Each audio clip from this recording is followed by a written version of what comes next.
हाँ साथी नमस्कार। गोमती अकेडमी सुल्तानपुर में आपका हार्दिक स्वागत है। आज हम लेखपाल मुख्य परीक्षा के जीएस के प्रैक्टिस सेट 6 के विषय में देंगे, जो परीक्षा के दृष्टिकोण से महत्वपूर्ण है। सबसे पहले आप हमारे चैनल को सब्सक्राइब कर लीजिए, बेल दबाकर ऑल पर क्लिक कर लीजिए, जिससे सभी नोटिफिकेशन मिलता रहे। हमें विश्वास है कि अभी तक जो भी प्रैक्टिस सेट हम आपको दिए हैं वो परीक्षा के दृष्टिकोण से काफ़ी महत्वपूर्ण है। पूरे सिलेबस को, पुराने पाठ्यक्रम के प्रारूप को मिलाकर प्रैक्टिस सेट बनाया गया है, जो आपके एग्जाम के दृष्टिकोण को ध्यान में रखकर बनाया गया है।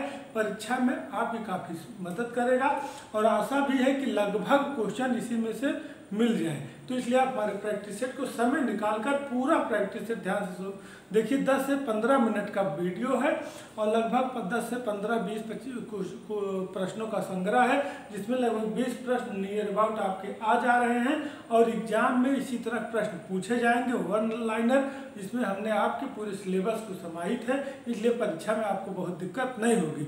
लेकिन सबसे मुख्य चीज़ है कि आप हमारे चैनल को सब्सक्राइब कर लीजिए, जिससे हमारा वीडियो आपको पहुंचता रहे, और शेयर भी करते रहिए, हमको कमेंट भी करिए। और मुख्य चीज़ है कि पूरा वीडियो ध्यान से सुनिए, 1-2 बार आप देख लेंगे, एग्जाम में इससे जो भी प्रश्न आएंगे आपका आसानी से हल हो जाएगा। तो आइए ले चलते हैं कि लेखपाल मुख्य परीक्षा जो 19 जून को होनी है, उसके जीएस का, जिससे 25 प्रश्न आने हैं और उससे आपका प्रैक्टिस 6 हम आपको दे रहे हैं। इसमें मुख्य चीज़ें आप समझ लीजिए कि क्वेश्चन है पहला कि सर्वाधिक जैव विविधता कहाँ पाई जाती है? उष्णकटिबंधीय वर्षावन में। देखिए, पर्यावरण से संबंधित प्रश्न है, ज्योग्राफी से रिलेटेड भी प्रश्न है। तो इस तरह प्रश्न बनने की संभावना है कि सर्वाधिक जैव विविधता कहाँ पाई जाती है? उष्णकटिबंधीय वर्षावन में। उसमें टुंडा वन और इस तरह के विकल्प में रहेंगे। हम आपको ऑप्शन नहीं बता रहे, सीधे प्रश्न उसके आंसर बता रहे हैं। लेकिन अगर इसको आप 1-2 बार देखे रहेंगे तो उसमें कुछ भी विकल्प रहेगा, लेकिन जो आपका आंसर है वो सीधे आप पकड़ लेंगे। आंतरिक सुरक्षा अकादमी कहाँ है? माउंट आबू, राजस्थान। माउंट आबू, राजस्थान। यह भी महत्वपूर्ण संस्थान है। पूछा जा सकता है कि आंतरिक सुरक्षा अकादमी कहाँ है? तो माउंट आबू, राजस्थान में। अगर जगह का नाम दिया है राजस्थान के चारों जगह, तो माउंट आबू, स्टेट दिया है तो राजस्थान, इसलिए विकल्प के अनुसार माउंट आबू, राजस्थान आप समझते रहिए। ऋग्वेद में अघन्या है। अघन्या शब्द का क्या तात्पर्य है? गाय का। देखिए, आप प्राचीन भारत से संबंधित प्रश्न है कि ऋग्वेद में अघन्या शब्द किसके लिए बना है? तो अघन्या शब्द गाय के लिए। अघन्या मतलब न मारा जाना। वेद में, ऋग्वेद में गाय के वध को वर्जित किया गया है, उसी के लिए अघन्या शब्द का प्रयोग हुआ है। इसको आप ध्यान से समझ लीजिए, काफी महत्वपूर्ण है। जौनपुर राज्य का अंतिम शासक कौन था? हुसैन शाह।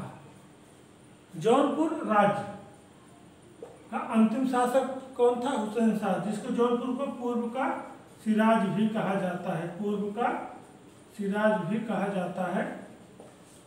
तो मुख्य रूप से देखिए, पूर्व के सिराज जौनपुर, और इसका अंतिम शासक कौन था? हुसैन शाह। अगला, सर्वेंट्स ऑफ इंडिया सोसाइटी की स्थापना कब हुई थी? 1905 में। डेट से रिलेटेड प्रश्न है। सर्वेंट ऑफ इंडिया सोसाइटी की स्थापना कब हुई थी? 1905 में। देखिए, एक चीज को ध्यान से 1-2 बार समझ लेंगे, काफी कुछ आप जानते हैं, तो आपको दिक्कत नहीं होगी। इन्हीं सबसे प्रश्न आपके आएंगे। जोग जलप्रपात किस नदी पर है? शरावती। जोग जलप्रपात किस नदी पर है? शरावती नदी पर। बहुत ही महत्वपूर्ण है। किस शैलक्रम में 90% से अधिक कोयला पाया जाता है? गोंडवाना क्रम में। ये देखिए, ये आपके हिस्ट्री संबंधित क्वेश्चन थे। ये ज्योग्राफी के क्वेश्चन है। ये आपके हिस्ट्री के, देखिए आपका ज्योग्राफी या एनवायरमेंट का हो गया, संस्थान हो गया, हिस्ट्री से संबंधित क्वेश्चन हो गए, आधुनिक भारत का क्वेश्चन हो गया। और ये आपका ज्योग्राफी से किस शैलक्रम की चट्टान में 90% से अधिक कोयला पाया जाता है? तो गोंडवाना क्रम की चट्टान में। और वर्षा की मात्रा निर्भर करती है वायुमंडल की नमी पर। वायुमंडल में नमी पर। तो प्रश्न उसमें तरह तरह के विकल्प बनाएंगे कि हवा के दबाव पर, इस तरह के जो भी प्रश्न बनेगा। लेकिन अब वायुमंडल में नमी पर। वर्षा की मात्रा किस पर निर्भर करती है? वायुमंडल में नमी पर। देखिए, जनगणना की 2011 की जनगणना के अनुसार किस राज्य में जनसंख्या में कमी आई? नागालैंड, 0.6% की कमी। सबसे ज्यादा कमी किस, सबसे 2011 की जनगणना के अनुसार किस राज्य में जनसंख्या में कमी आई? तो सबसे ज्यादा कमी कहाँ आई? नागालैंड में। राज्यसभा का सर्वप्रथम गठन कब किया गया था? 1952 में। इम्पोर्टेंट प्रश्न है, पूछे जाने की संभावना रहती है, पूछा भी गया है कि राज्यसभा का गठन कब किया गया था? 1952 में। किस संशोधन द्वारा मताधिकार की आयु 21 वर्ष से 18 वर्ष कर दी गई थी? 61वें अमेंडमेंट एक्ट द्वारा। 61वें संविधान संशोधन द्वारा जो मत की आयु है, जो हम लोग वोटिंग करते हैं, उसकी आयु 21 से घटाकर 18 वर्ष कर दी गई थी। करंट के क्वेश्चन पे आते हैं। प्रोजेक्ट 75 के तहत निर्मित अंतिम किस पनडुब्बी का जलावतरण 20 अप्रैल 2022 किया गया? आईएनएस वागसीर का जलावतरण किया गया। देखिए इसमें थोड़ा सी ध्यान दीजिए, इस समय जो ट्रेंड थोड़ा सा बदल रहा है।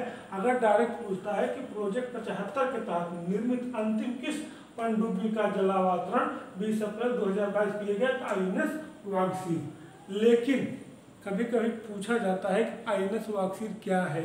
अब आप पढ़े हैं, लेकिन पता लगा कि प्रश्न हम पढ़े हैं कि जलावतरण प्रोजेक्ट 75 तरह कि उसमें आप सीधे जब एग्जाम में गए तो आईएनएस वागसीर लगा दिए, लेकिन हम पनडुब्बी नहीं ध्यान दिए। लेकिन हम यहाँ फोकस करा दे रहे कि आईएनएस वागसीर क्या है, तो पनडुब्बी। इस तरह के भी प्रश्न बनते हैं, जो है आप समझ लीजिए कि चाहे अगर पूछ लेता है टोटल प्रश्न जो है तो आईएनएस वागसीर, अगर आईएनएस वागसीर क्या है तो पनडुब्बी।